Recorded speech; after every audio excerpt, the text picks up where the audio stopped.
If you've flown domestically in Australia recently, you've probably noticed something feels off.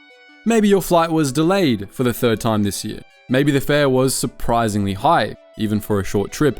Or maybe you tried to fly into a regional town and couldn't find a direct route at all. Whatever it was, the experience probably left you wondering, why is this so difficult? For a country as wealthy and mobile as Australia, airlines don't seem to be running the way you'd expect. Prices feel unpredictable. Routes can vanish without warning. And when new airlines do pop up, they tend to disappear just as quickly. Domestic demand has bounced back since the pandemic. Flight between major cities, like Sydney and Melbourne, remain among the busiest in the world, yet something about the whole system feels strangely limited, constrained even, like you're being funneled into a narrow set of options, whether they work for you or not. And the more you look into it, the more questions start to pile up. Why are fares so high on short-haul routes with massive demand? Why do so few airlines seem to survive here? Why does it feel like you're always flying with the same one or two carriers, no matter where you're going?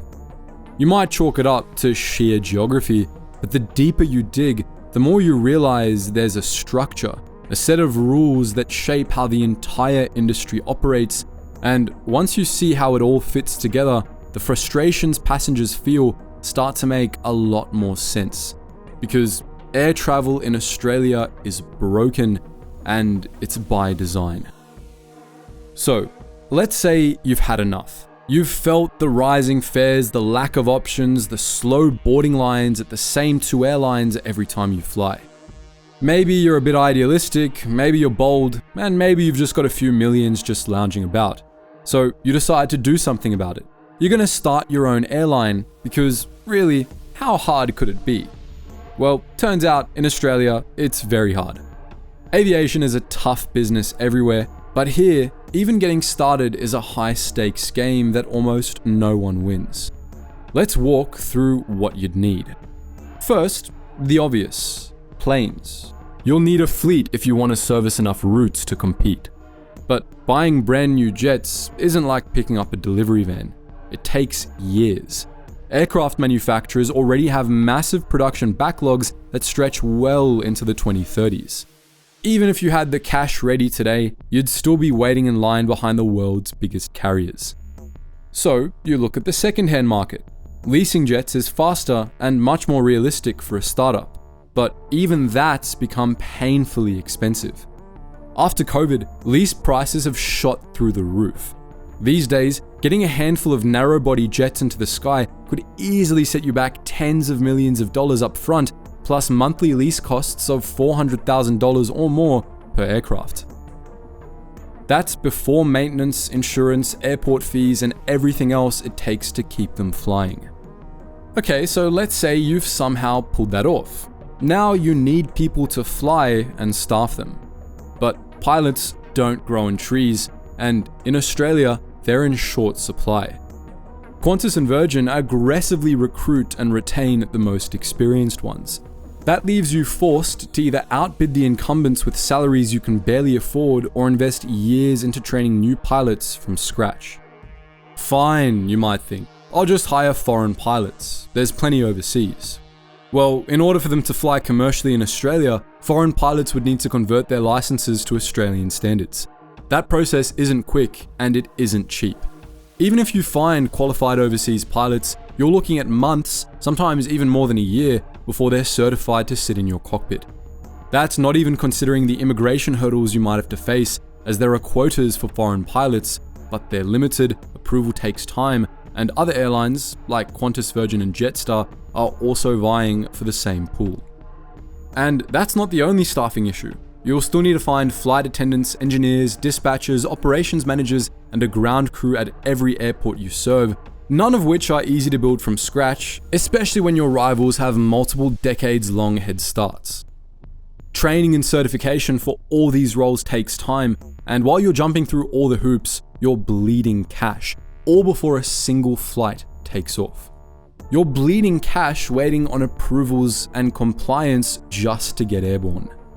And even if you manage all that, there's still one more barrier: access to airports.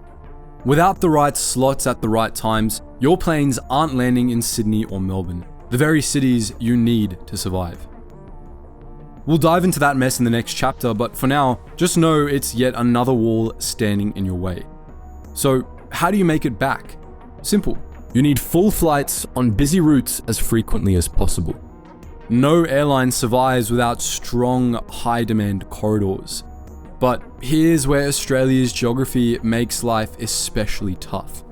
Unlike Europe or the US, there aren't dozens of mid-sized cities to spread your network across. The population is concentrated in just a handful of big hubs, and if you don't fly those corridors, you don't make money. Flying into smaller towns looks good on a map, but demand is too thin to fill a jet, so you're stuck. Either you take on the big players in the Golden City routes, where they already have the scale, the fleets, the loyalty programs, and the frequency advantage, or you bleed money trying to serve regional Australia. Neither option is friendly to a newcomer. So you've got your planes, you've hired your pilots, you're certified to carry passengers, and you've spent millions lining up operations. Now it's time to actually fly. You look at the map and make the obvious choice. Sydney. It's the country's biggest city, the busiest airport, and the gateway to the routes that could make or break your airline. But then you hit a wall. Getting into Sydney isn't as simple as booking a gate and filing a plan. You'll need a slot, and that's where everything gets complicated. Sydney's proximity to the airport is great for travelers, but terrible for the neighbors. Years of noise complaints and strict planning laws mean the airport has hard limits. There's a full curfew between 11 PM and 6 AM, and during the day, only 80 takeoffs and landings are allowed per hour. To manage this, every single movement is tied to a slot, which is basically a license to take off or land at a particular time. Without one, you're not flying. Slots aren't bought or sold. They're coordinated under a system that grants historic or grandfather rights to airlines that have used them consistently. As long as an airline operates at least 80% of the flights tied to a slot, they get to keep it. This is known as the 80% rule. If they fall below that threshold, the slot is supposed to go back into a general pool. Now, when a slot is returned or becomes available, about half of these are set aside specifically for new or non-incumbent airlines, at least in theory. But in practice, the number of returned slots is tiny because the major airlines rarely, if ever, give them up. As long as they stay just above that 80% usage line, they can cancel flights at will and still hold on to those valuable time slots indefinitely. What really fuels the controversy is how those slots are kept. Competitors, and even airport officials, have accused Qantas and Virgin of slot hoarding. That's when an airline schedules more flights than it plans to operate, then cancels at the last minute while still staying under the 20% threshold. Rex has accused Qantas of doing exactly this. Even Sydney Airport itself has voiced concern too. On the ultra-profitable Sydney to Melbourne corridor, Qantas and Virgin have posted monthly cancellation rates close to 10%. Meanwhile, Rex reported near zero cancellations on the same routes during those months, highlighting a significant imbalance. Qantas takes it even further. Through its budget arm, Jetstar, Qantas Group controls an even larger share of Sydney's slot pool. The two brands combined give Qantas Group an outsized presence, allowing it to dominate peak time access on major routes while limiting the windows available to rivals. Yet, under the current rules, none of that matters. As long as the magic 80% line is met, the slots stay locked in. And the referee isn't exactly neutral either. The body that manages Sydney's slots is called Airport Coordination Australia. It's supposed to be independent, but it's majority funded by Qantas and Virgin. It's a conflict of interest, plain and simple. The result is the incumbents keep the best slots like the morning departures, the evening returns, and the peak time moneymakers, while new entrants get pushed to odd hours, unattractive times, and routes that bleed money. If you can't get decent slots at Sydney, you're not really in the game because Sydney is the central hub that connects the whole country. If you miss out there, your growth is crippled before you've even begun. This is why, time and time again, challenges that have tried to take on Qantas and Virgin almost always fail. By now, you might be wondering, surely this is where the government comes in. Surely if the market is this distorted, if two airlines can lock up slots, shut out competitors and keep prices high, the regulator steps in, right? Well, not exactly. The government insists it's taking action. They've released an aviation white paper, they've floated reforms, and there's been talk of appointing a more independent slot coordinator for Sydney Airport.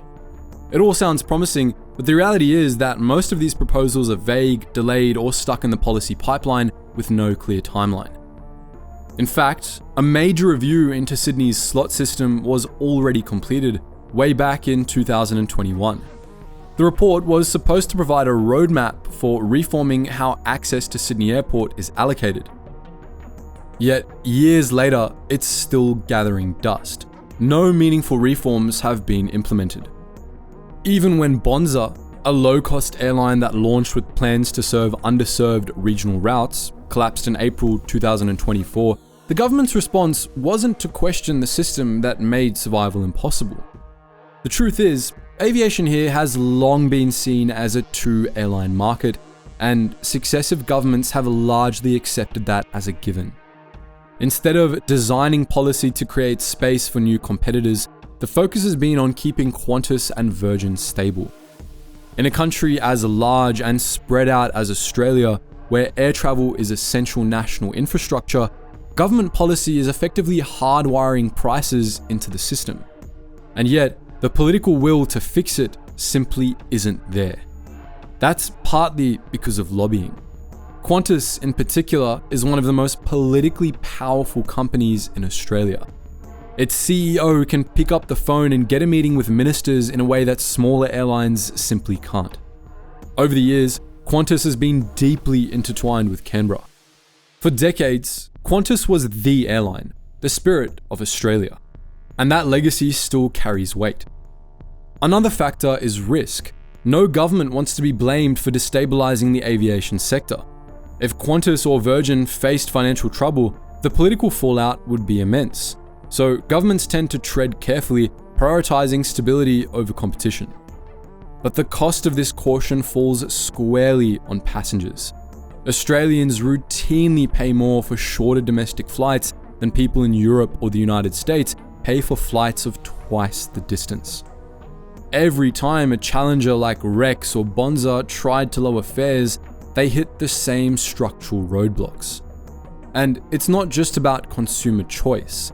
The lack of competition has knock-on effects for regional towns, tourism, and even the broader economy. If flights are expensive or unreliable, people travel less. Businesses hesitate to expand, tourism suffers, and the cost of doing business goes up. Yet, instead of grappling with that, governments over the years have taken the easy option. Let Qantas and Virgin dominate and accept higher fares as the price of stability. So, where does that leave us? Australia, one of the most sparsely populated, geographically vast countries in the world, where aviation should be treated as critical infrastructure, has instead allowed the skies to become the private playground of two companies. And until that changes, the story of Bonza won't be the last failure. It'll just be the latest example in a long line of startups crushed by a system designed to keep the duopoly in charge. By now you might be thinking, okay, so Qantas and Virgin run the show, but isn't that kind of normal? Most industries end up with a few dominant players, right? Well, yes, but aviation is different. In most developed countries, air travel is far more competitive than what you see in Australia. Even in countries with smaller populations or tougher geography, there's usually a mix of full-service carriers, budget airlines, and hybrids competing for passengers. That balance is what keeps fares down and services improving. Take the United States, for example. The country is massive, the population is spread out, and flying is essential. Yet, the US doesn't rely on just two airlines. It has at least 4 major players in Delta, American, United, and Southwest, each with different strengths and networks. On top of that, you've got a whole roster of challengers like JetBlue, Spirit, Alaska, and Frontier that do enough to keep pressure on the big four. In Europe, you've got the Lufthansa Group with its subsidiaries, Air France, KLM, British Airways under IAG, and then the low-cost giants like Ryanair, EasyJet, and Wizz Air. Throw in Norwegian, Pegasus, and a dozen national flag carriers, and it's a constant price war. The sheer volume of competition keeps fares lower and makes it hard for any one or two carriers to monopolize the skies. Even countries with smaller populations tend to have more than two choices. Canada, for instance, has Air Canada and WestJet as the majors, but also Flair Airlines, Porter, and Lynx fighting for their slice of the market. Now compare that to Australia. Continent with over 26 million people, vast distances between major cities, and a heavy reliance on aviation as rail is limited and driving isn't always practical. There should be a market with room for multiple airlines, right? Instead, Australia is what industry insiders often call a two-airline town, a reflection of the long-standing belief that this market can only sustain two major players at any one time. Instead of asking, how do we create space for new entrants, governments and regulators shrug and say, well, two is enough. But here's the problem with duopolies. They don't behave like normal competitive markets. With only two players, both sides know that if they can avoid an all-out price war, they can comfortably split the market. They shadow each other's pricing, match sales only when needed, and make sure competition never gets too aggressive. Add to that their control over the gatekeeping infrastructure, like Sydney's slots, and suddenly the market isn't a level playing field. You're climbing a ladder where the top rungs are already occupied and the people above you decide who gets to move up. And that's what makes Australia's aviation sector so unusual and so frustrating. It's not just about two airlines being big, it's about two airlines shaping the system, the rules, the access, and the politics in ways that make sure it stays that way. So what now? Australia's aviation sector is stuck, with rules favouring the established giants, leaving little room for anyone new to break in.